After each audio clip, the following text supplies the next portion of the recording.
Saya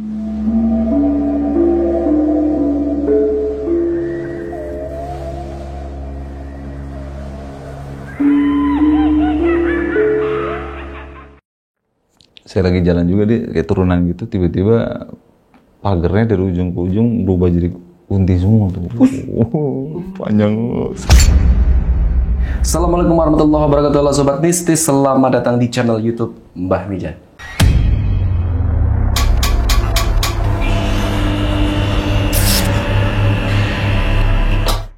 Alhamdulillah, syukurlah, wa ni'matillah, wa barakallah. Malam ini Mbah benar-benar kedatangan tamu yang sangat istimewa. Beliau akan bercerita bagaimana memotivasi diri hingga berhasil survive. Bang Gary Iskak. Assalamualaikum warahmatullahi wabarakatuh. Sampai sibuk apa sekarang? Menyibukkan diri. Menyibukkan diri. Menyibukkan diri. Iya betul. Masih nerima job-job film-film untuk. Kalau ada rezekinya ya saya terima. Jadi sepanjang corona kan saya sendiri jadi pengangguran nih. Bang Gary gimana? Oh sama dong kita. Saya lebih parah kayaknya. Jadi terakhir kita di film di apartemen. Cuma belum tayang. Belum. Oh, nih cinta nih. Cinta. Mana sih cinta ini? Aduh. Tinggal di mana sih? Saya di rumah, Pak. Iya. Di Bintaro saya juga. Ya. Dekat lah kalau ke sini. Deket. Setengah jam paling. Cuma nyangkut doang tadi. maaf. Nyangkut ya? Nyangkut dulu, Mbak Mijan. Seorang Gary Iskak. Yang saya tahu adalah orang yang ceria, yang saya tahu adalah orang yang strong. Kemudian di bulan Juni 2021, kabarnya luar biasa dan menghebohkan. Seorang Gary Iskak yang saya kenal dan baru kemarin kita bikin film bareng, ternyata tumbang di media, hidungnya diselang. Jujur saya kaget. Lagi. Sorry. Mungkin kita akan mengulas hal seperti ini, tapi tujuannya adalah untuk memotivasi orang yang menonton. Insya Allah mudah-mudahan termotivasi. Apa yang dirasakan seorang Bang Gary? Keluhannya apa gitu? Keluhannya saya ada liver, hepatitis C. Jadi hepatitis itu kan berupa virus. Nah, dia ngerobotin liver saya juga. Jadi menjadi sirosis, mengeras. Dan pada akhirnya saya punya komplikasi yaitu asam lambung, mah, dan juga asam urat segala macam. Tapi kalau misalnya sirosis itu mengecil ya. Jadi kemungkinan waktu itu adjust penerimaan makanan lewat liver itu hanya sekitar 60% udah. Tapi terus menurun. Nah, jadi sisanya itu ke badan. Jadi badan perut saya segini. Gitu. Jadi kayak membuncit. Iya, membuncit. Air mah cairan. Sempat membesar. Besar banget. Kayak 9 bulan. Alhamdulillah. Masya Allah. Berapa hari di rumah sakit dalam kondisi yang terkapar seperti itu? Awalnya yang krisis 2-3 hari. Habis itu ya karena mungkin terus dibisikin, didoain. Dan dibisikin, siapa yang bisikin? Ibu saya, istri, anak-anak. Ibu yang doain, anak-anak doain, istri doain. Semua lah. Terus akhirnya berhasil sampai ke titik sekarang, kemudian benar-benar merasa saya harus sembuh. Itu apa sih yang memotivasi seorang Gary Iskak? Paling terutama ya Allah SWT. Karena memang kita harus bersyukur atas nikmatnya apapun itu. Dikasih sakit malah bagus kan. Harusnya kita bersyukur karena kemungkinan kalau memang dihapus segala dosa-dosanya ya berarti lewat sakit itu. Nah, kedua memang ibu saya, ketiga istri dan anak-anak saya. Dan anak dan istri sangat menguatkan untuk saya harus bertahan, saya harus terus melanjutkan hidup dan sebagainya. Nah, akhirnya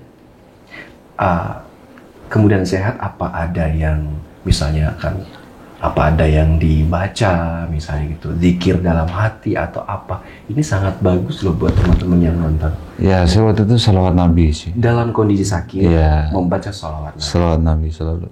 Istighfar. Tanpa henti terus. Terus.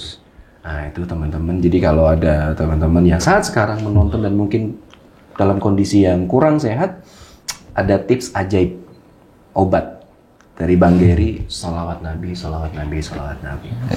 Sepertinya kalau kita ngomong ini serius banget ya, karena sekarang kan udah sehat, sekarang sudah strong lagi, sekarang udah siap berkarya lagi. Amin. Ditunggu ya, lu salah ya. Kita balik lagi ke belakang deh. Bang Gary pertama kali memainkan film, jadi bintang film nih, film apa? Masih ingat? Wah, Ayo. masih, cuman nggak enak aja diomongin. Apa coba?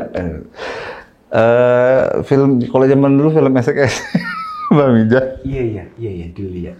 Iya. Pertama itu film apa? Ya film itu. Film SKS. Itu perannya jadi apa di situ? Ada yang memperkosa lah, ada apa? Aduh. Gak enak ya?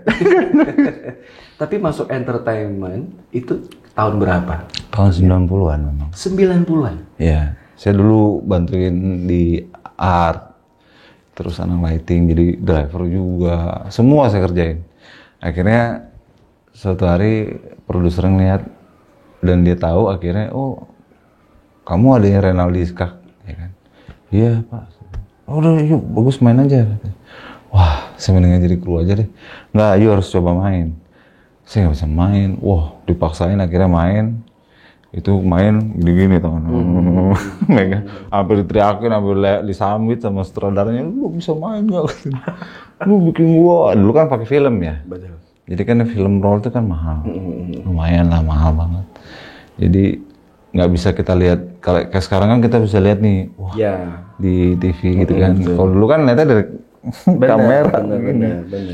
Gitu. Jadi ya udah akhirnya mulai dari situ bisa karena terbiasa jadi terus tuh gitu. Jadi dulu adalah seorang kru, ya driver, ya pegang lighting, ya pegang bantu-bantu, strum, ya. pegang listrik.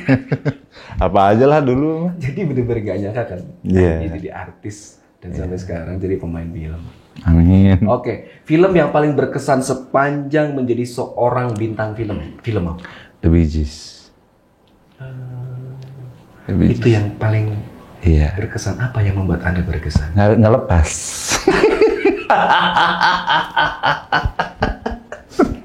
Iya, Gary Iskak tuh selalu ciri khasnya dengan ngondeknya. Ini Mbak penasaran. Sebenarnya tapi normal kan? Normal. Normal kan? Normal, alhamdulillah. Jadi memang kenapa itu saya ya banyak sih, ada mungkin ada 1-2 film, yang satu lagi Jatuh Cinta sama Krisdayanti waktu itu. Itu memang leading role, jadi harus semuanya dijaga dari badan segala macam, terus latihan semua segala macam. Sama dengan ya saya juga observasi juga, jadi lawyer, jadi pengacara itu kan. Terus The Bee Gees, The Bee Gees itu yang lebih observasinya ya saya mau maaf nih, main di tel dulu segala macam, terus nonton segala macam, sampai bahasa-bahasanya juga dipelajarin gitu, sampai lata-latanya. Ada beberapa kisah yang katanya mereka jadi seorang bintang film, akhirnya mereka benar-benar mengalami sebuah tingkat depresi pada saat mereka memerankan banyak tokoh, tapi mereka benar-benar harus menjadi seutuhnya. Ada yang ke bawah sampai kehidupannya setelah film selesai. Ya itu saya kadang-kadang. Anda jadi begitu kan sekarang.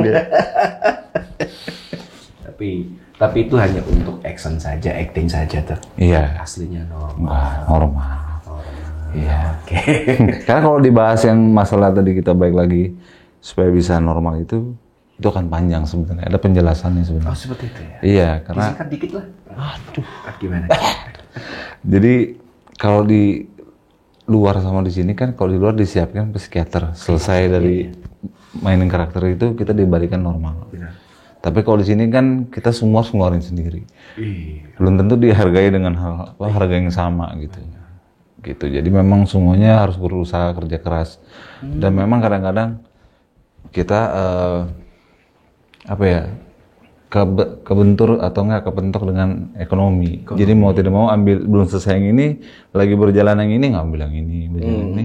Jadi sistem itu yang sudah jadi terbiasa pada akhirnya dan para petinggi juga membiasakan itu ya udah.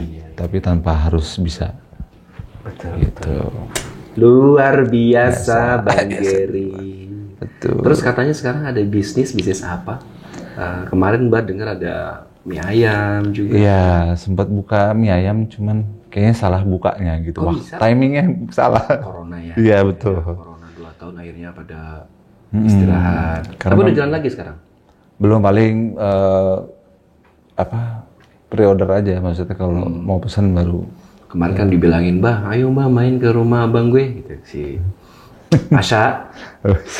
Mie ayamnya enak banget dan belum sempet itu, belum sempat makan mie ayamnya Bang Gary. Itu udah tutup ya. Iya udah tutup.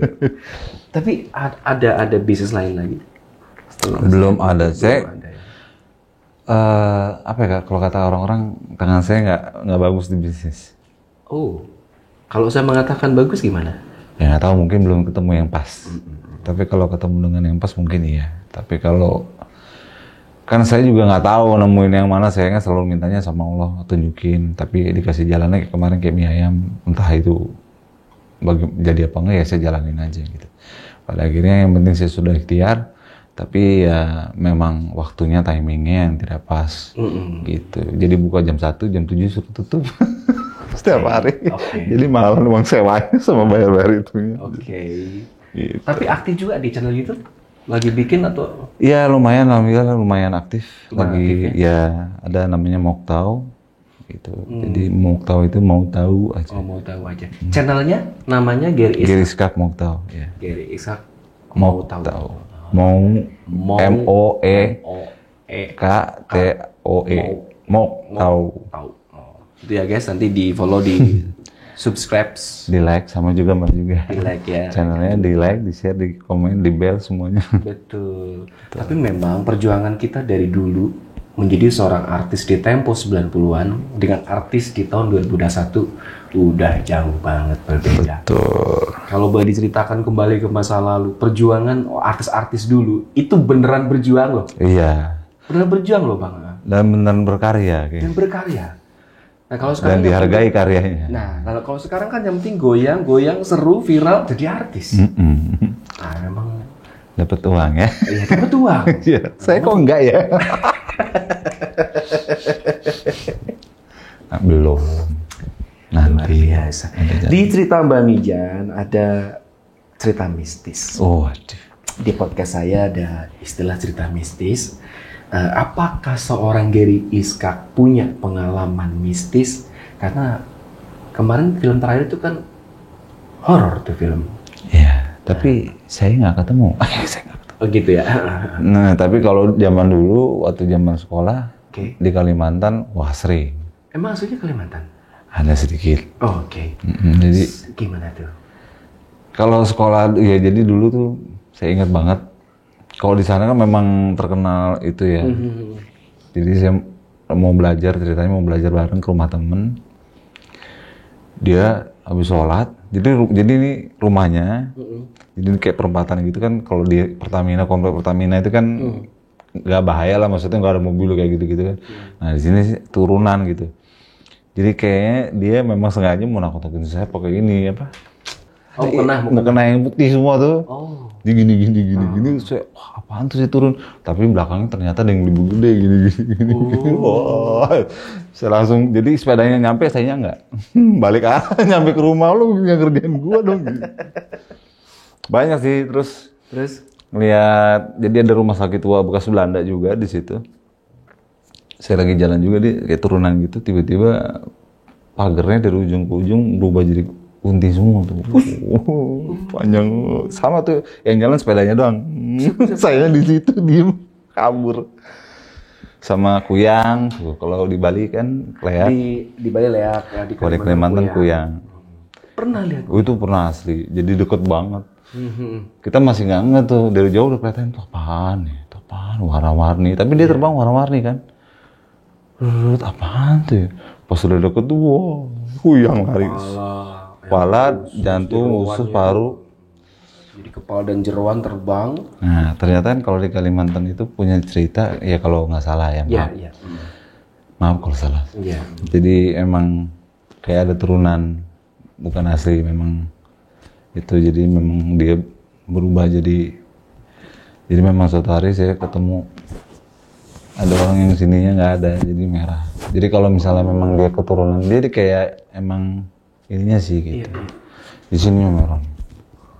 Nah, gitu. Yang saya tahu kan kuyang itu adalah jelmaan orang kan. Karena mereka ini belajar ilmu kan gitu. Iya, betul. Nah, kalau yang lain kan misalnya kayak kuntilanak, tuyul itu kan memang asli dari sananya kan. Gitu. Banyak sih kalau Kalimantan, makanya saya respect aja sama mereka. Maksudnya saya juga nggak mau ganggu, maksudnya ya udah. Memang sudah mungkin sudah budayanya seperti itu ya saya nggak apa-apa. Yang paling menakutkan, pernah melihat sosok gaib atau dikelonin mungkin atau? Kita manggilnya di sana hantu bekicot. Iya, jadi setengah Hantu? bekicot. Bekicot. Jadi setengah orang, setengah bekicot. Serius, Mbak baru dengar soal ini. Iya benar. Oke, lanjut. Ada. Lanjut. Jadi kita lagi main kartu di SD tua, memang angker situ. Lagian main kartu di situ. Iya kan, mau ceritanya. Oke, Cerita. terus. Udah. Nggak nih, tiba-tiba ada orang, kita cuma gitu dong, oh iya. Nggak ngeliat bawahnya kan main. Dia ngeliatin, kita main, kok lama-lama jadi berat ya, ini kok ngeluarin kok susah banget ini. Aduh, ada apa nih? Terus nengok gitu kan, aduh kok tapi biasa aja. Pas ngeliat ke bawah, ya Allah, itu begini aja. Bentar ya, saya mau kencing dulu. Mau buang air kecil, bubar semua, dikejar. Tapi dia takutnya sama alang-alang. Kan alang-alang ada durinya tuh. Iya, ada sirip yang tajam. Iya, kita lari, kita ngalang-ngalang, dia diem ya, berhenti ngeliatin. Beneran itu? Itu, serem. Serem banget guys. Mbak baru denger loh, siluman bekicot. Iya. Beneran dong? Iya. Ada banyak kalau di Kalimantan. Mbak nyari siluman lumba aja susah banget dapat. Hei, si lumba-lumba. Oke, terakhir biar kita nggak kepanjangan. Oh iya, benar-benar. Buat orang-orang di luar sana yang menonton podcast Mamijan, kalian melihat sendiri Bang Gary sudah aktif lagi, sehat lagi. Tentu yang jelas ada bacaan khusus yang selalu dibaca sholawat Nabi.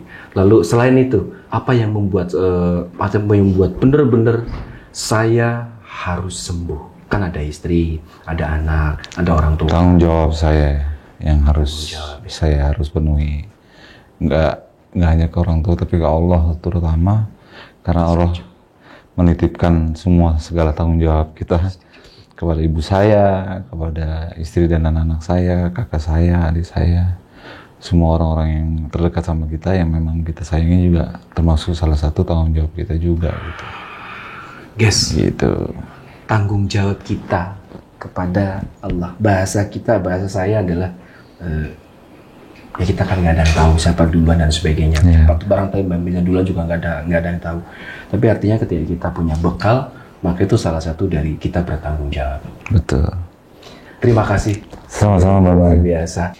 Hapus resahmu, lawan takutmu. Salam mistis.